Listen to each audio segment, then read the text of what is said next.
Kementerian Kesihatan akan mengambil tindakan segera membantras penjualan produk seakan-akan vape dikenali sebagai energy stick. Ibu bapa dan sekolah perlu bekerjasama dan memberi perhatian serius bagi memastikan pelajar tidak terjebak dengan pengambilan produk penyedut hidung atau energy stick. Baru-baru ini, tular tentang isu penggunaan energy stick yang dikatakan berbahaya serta menjadi ancaman kesihatan khususnya dalam kalangan pelajar sekolah. Didatangkan dengan saiz yang kecil dan pelbagai perisa. Namun, produk penyedut hidung ini kononnya memberi tenaga dan kesegaran kepada penggunanya setelah dihidup. Lebih merisaukan, produk ini bukan sahaja mendatangkan ketagihan, bahkan tabiat itu dianggap sebagai permulaan kepada penggunaan vape dan penyalahgunaan dadah. Kandungannya juga masih tidak diketahui umum. Menurut Kementerian Kesihatan Malaysia, penjualan produk kesihatan yang tidak berdaftar melanggar Peraturan 7(1)A, Peraturan Kawalan Dadah dan Kosmetik 1984 dan jika disabitkan kesalahan, ia boleh dikenakan denda sehingga RM25,000 atau penjara sehingga 3 tahun atau kedua-duanya. Realitinya, masih ramai yang tidak mengetahui akan risiko kewujudan produk ini yang rata-ratanya digunakan oleh pelajar sekolah. Di tangan saya ini merupakan produk energy stick yang popular dalam kalangan pelajar sekolah. Dengan berharga serendah RM2 sahaja, mereka boleh mendapatkannya. Jadi, bagaimana pula pendapat dan waspada ibu bapa serta guru tentang situasi ini? Kita dengarkan perkongsian daripada mereka. Sebagai bapa yang kepada 4 orang anak, sudah pastilah saya risau dengan bila berleluasanya barangan yang membahayakan kesihatan. Memang tepat pada masanya untuk kementerian mengambil tindakan mengenakan denda lah. Bukan sekadar energy stick, bahkan kalau boleh apa-apa sahajalah barangan yang membahayakan kesihatan. Sebab kita tahu kanak-kanak ni pemikiran mereka ni belum matang. Jadi mereka lebih kepada orang kata short term pleasure. Perlu ada tindakan-tindakan susulan yang lain lah, seperti kempen kesedaran kepada anak-anak mengenai bahayanya bahan-bahan ni. Walaupun nampak cantik, nampak menarik, murah, biar dia ada inner force, kesedaran dari dalam sendiri tu. Okey, bila dah ada flavor tu, biasa kanak-kanak dia akan cepat attract macam flavor yang disuka kan. So saya tak nak dia ketagih dan bergantung kepada benda tu. Nanti dia tak nak makan ke apa, kita risau. Benda-benda macam tu lah. Efek dia punya selera, nutrisi macam tu. Kita sedia maklum kan sekarang macam-macam produk, kita pun tak tahu produk tu tiruan ke asli ke apa. So saya tak berapa ni lah. Melainkan kalau betul-betul doktor encourage untuk pakai, baru advice untuk pakai, baru saya pakai lah. Sebab kita pun as parent risau anak-anak kalau kat sekolah ke kawan-kawan dia bawa ke apa kan, kita tak tahu kan. So better kita prevent lah daripada terusan. Oh, kalau dengar benda-benda macam ni memang merisaukan lah. Tapi yang benda-benda terbaru ini kadang-kadang ibu bapa pun tak tahu benda tu benda macam mana. So saya rasa yang paling penting kena ada macam kita kena war-warkanlah benda-benda macam ni melalui social media ke TV. Kalau sebelum-sebelum ni kita biasa dengan vape kan, pot, tapi bila kita tengok energy stick, Umi pernah dapat aduan daripada guru yang menjaga peperiksaan akhir semester baru-baru ni, akhir sesi baru-baru ni, dan bulan 1 lah, hantar gambar berkenaan dengan energy stick ni, dan diorang tanya boleh ke pelajar bawa ni ke sekolah. Dalam beberapa hari berikutnya keluar satu macam orang kata info yang dihantar ke dalam grup WhatsApp guru-guru sekolah menengah agama negeri. Jadi bila kita tengok dekat situ, oh inilah yang kita jumpa dekat sekolah, dalam kalangan pelajar ada yang menggunakan. Kita tak tahulah berapa ramai yang betul-betul menggunakan, sebab kita tidaklah buat pancian ataupun tanya siapa yang ada. Biasanya anak-anak ni bila kita cakap, bila dia dah tahu dah benda tu salah, dia memang payah sikit nak mengaku kan. Jadi pendekatan yang kita buat ialah mula-mula kita hanya boleh beri teguran saja, sebab ini perkara baru. Teguran yang kita ambil ketika perjumpaan, masa perhimpunan. Biasanya di ujung-ujung nak tutup sekolah ni, kita ada ruang-ruang yang kita boleh panggil ini untuk beri teguran. tinjauan pasaran Energistik yang aktif dijual di atas talian dan media sosial, purata harga pasaran adalah sekitar RM2 hingga RM10 sahaja. Bahkan, peniaga mula bertindak licik dalam menukar nama produk Energistik dan berselindung di sebalik nama inhaler. Oleh itu, masyarakat perlu lebih peka dalam meneliti sebarang produk yang ingin digunakan agar kesannya tidak membau padah di kemudian hari.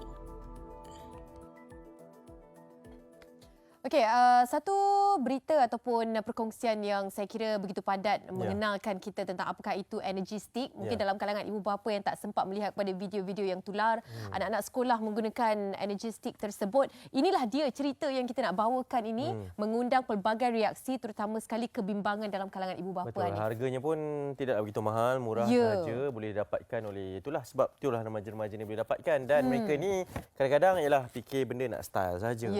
Trend pun satu hal tanpa memikirkan bahawa ianya boleh mendatangkan padah.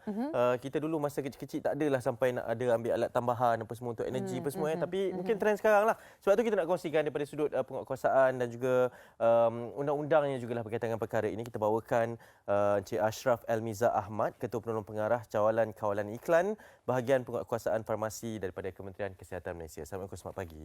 Ya, terima kasih Encik Ashraf bersama dengan kami. Banyak kerja sikitlah kan. Kita hari demi hari ada je trend yang benda-benda masuk. baru ni Benda-benda baru yang siap claim. Ini mungkin dapat mengurangkan masalah kesihatan ini, dapat membantu menyelesaikan isu-isu kesihatan dan sebagainya.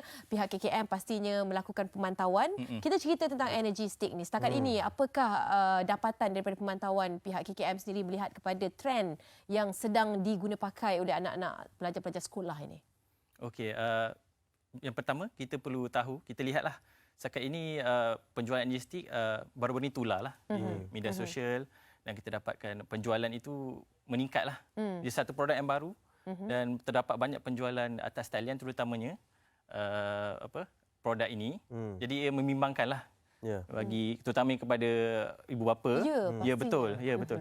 Jadi kita pihak Bahagian Penguatkuasaan Farmasi concern lah perkara ini, khususnya, dan Kementerian Kesihatan secara umumnya ingin menasihatkan agar ibu bapa dan rakyat semua, masyarakat awam berhati-hatilah dengan penggunaan Energistik ini. Okey, jom kita tahu lebih lanjut berkaitan dengan Energistik ini.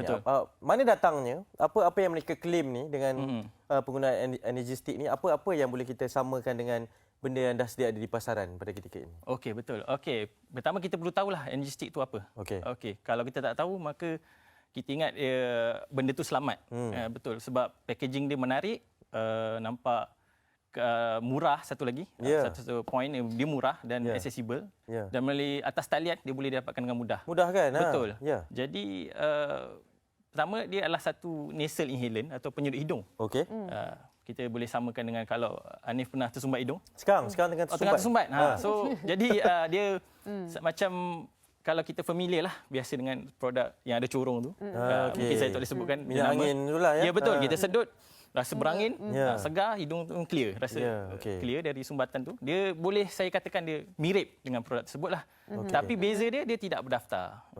Jadi bentuk produk seperti itu dia perlu berdaftar. Okey, maknanya kalau tak berdaftar ini dia mungkin akan melibatkan peraturan 71 itulah. Betul, yang melanggar dadah dan kosmetik. Yang kita kena katakan sekarang ini dianya tidak berdaftar dan kita tak tahu apa kandungan dalam tu, betul? Betul. Okey, apakah antara setakat ini pemantauan dan juga kegiatan yang dilaksanakan oleh pihak KKM untuk membendung perkara ini untuk menjadi takut-takut jadi lebih serius dalam kalangan pelajar khususnya? Ya betul. Jadi dari peringkat bahagian penguatkuasaan farmasi sendiri, kita setelah menerima aduan dalam minggu lepas atau kita telah melakukan baru lagi pemantauan sebanyak 262 laman yang didapati menjual produk ini. Setakat inilah 262. Wow. Yang betul, ya betul, banyak. Jadi kita telah mengarahkan untuk diturunkan melalui kerjasama SKMM dan platform atas talian. Kita mengarahkan dia iklan tersebut diturunkan dan kita melakukan siasatan lebih lanjutlah kepada penjual produk Energistik ini. Okey, apa impact sebenarnya kalau kita kerap dan tetap mengambil ini? Sebab ialah penjualannya banyak, mudah, murah untuk didapatkan. apa mungkin kesan yang boleh dijangkakan daripada pengambilan bahan ataupun produk yang tidak berdaftar ni daripada pihak KKM terutamanya sendiri? Baik Hanif. Okey, dari segi kesan lah, kesan. Dia kita tak boleh nak katakan dengan pasti kerana ia produk yang baru. Kita belum ada tak tahu kandungan, kita tak ada jalan ke ujian jangka panjang lagi pada penggunaannya, tapi kita boleh komen lah secara umum. General penggunaan nasal inhaler ni, inhaler secara jangka panjang, dia boleh mendatangkan kesan sampingan juga. Jika apa-apa ubat je sebenarnya kalau kita ambil secara tanpa kawalan jangka panjang boleh mendatangkan kesan sampingan, sebab saya percaya pelajar-pelajar ambil nasal inhaler ni macam ni kata tadi suka-suka nak style lah. Ya, betul, pengaruh kawan. Jadi tak ada kawalan lah kan, mereka ambil style hisap kan. Video benda baru, remaja dia nak ingin tahu tu tinggi. Jadi kesan sampingan yang kita boleh dapat iritasi saluran pernafasan, alergik sebab kita tak tahu dalam tu ada apa. Kalau kita tahu kita tak ambil. Jadi boleh merosakkan juga lapisan mukus dalam saluran hidung dan saluran tekak. Dan kalau kes-kes yang teruk lagi mungkin boleh muntah, pening, bahkan boleh sesak nafas juga. Betul. Reaksi terhadap itu, selain itu kita nampak video yang berkongsi energy stick tu bersama-sama kawan kan. Ada juga macam tu ya. Boleh ada risiko jangkitan juga. Risiko jangkitan tu ada lah bila kita tengok barang yang dikongsi. Betul. Awak pakai, betul saya pakai. Nak style lah lebih kepada untuk gaya dan sebagainya.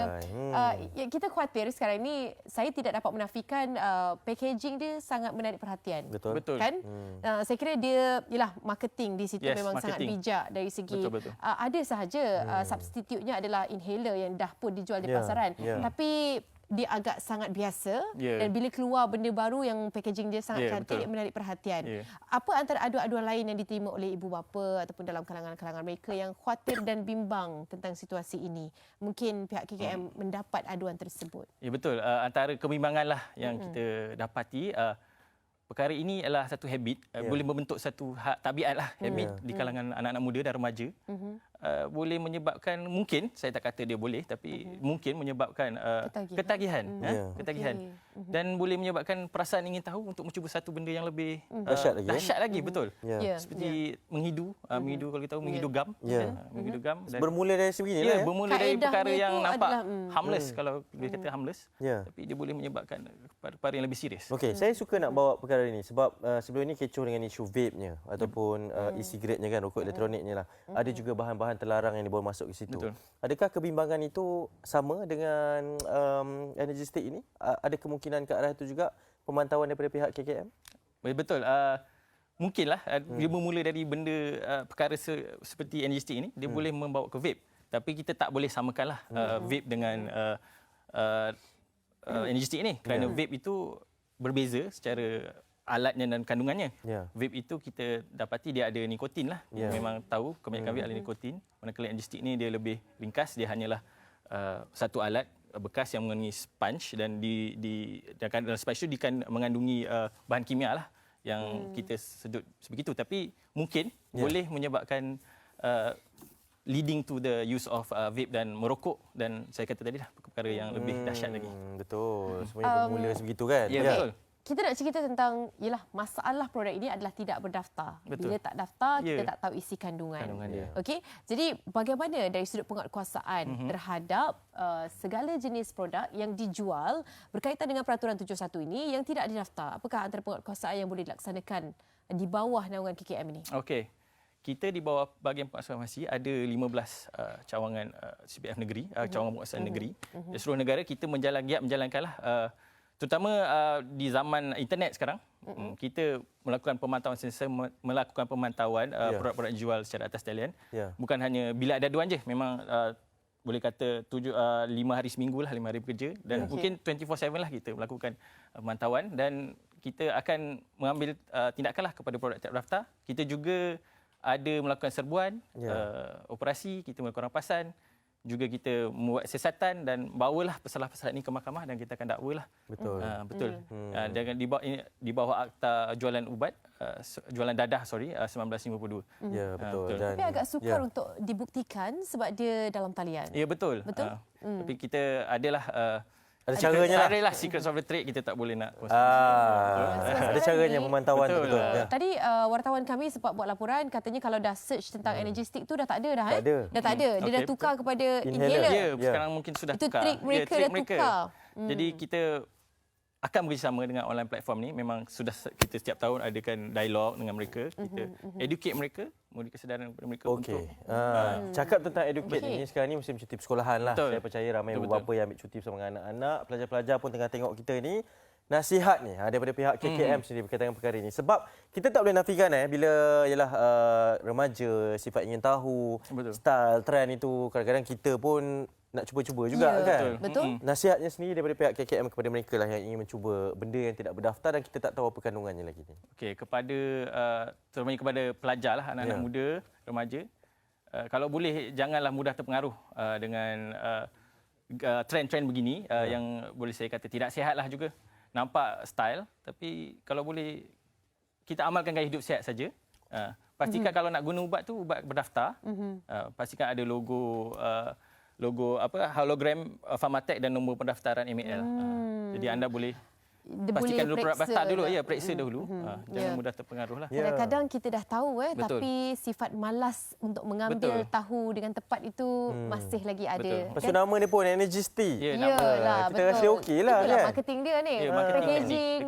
Dia punya Energy Stick. Tak patut. Okey, jom kita tengok ada rakan kita di Facebook untuk sedikitlah menyuarakan rasanya. Hazanain, Assalamualaikum warahmatullahi wabarakatuh. Hari ini ibu bapa pun kena mainkan peranan sebab seorang bapa yang merokok ataupun hisap vape, bila anaknya tengok, anak-anak ingin tahu apa yang ayahnya sedut. Bila di luar dari kawalan keluarga, anak-anak ingin tahu apa yang ayahnya buat. Setuju. Mengangguk setuju, Encik Ashraf? Betul. Pendidikan utama bermula daripada rumah lah. Ibu bapa harus mainkan peranan. Betul. Okey, kita sangat setuju berkenaan perkara itu dan kita harapkan agar tiada lagi isu sebeginilah kita pantau anak-anak kita dan risau kan Hanif? Betul lah, semakin membesar ni bahaya. Jadi kita nak ucap terima kasih banyak kepada Encik Ashraf Elmiza Ahmad, Ketua Penolong Pengarah Cawangan Kawalan Iklan Bahagian Penguatkuasaan Farmasi Kementerian Kesihatan Malaysia bersama kita. Nanti kita jemput lagi ya. Okey, terima kasih. Okey, itu dia antara topik yang kita bawakan kepada anda. Isu pula dah ada berkaitan dengan energy stick kan. Kita harapkan perkongsian ini dapat dimanfaatkan bersama. Kalau anda mungkin ada tahu apa sahaja trend-trend yang terkini, boleh bawakan, ajukan bersama dengan kami. InsyaAllah kita akan bawakan antara perkongsian yang padat kepada anda.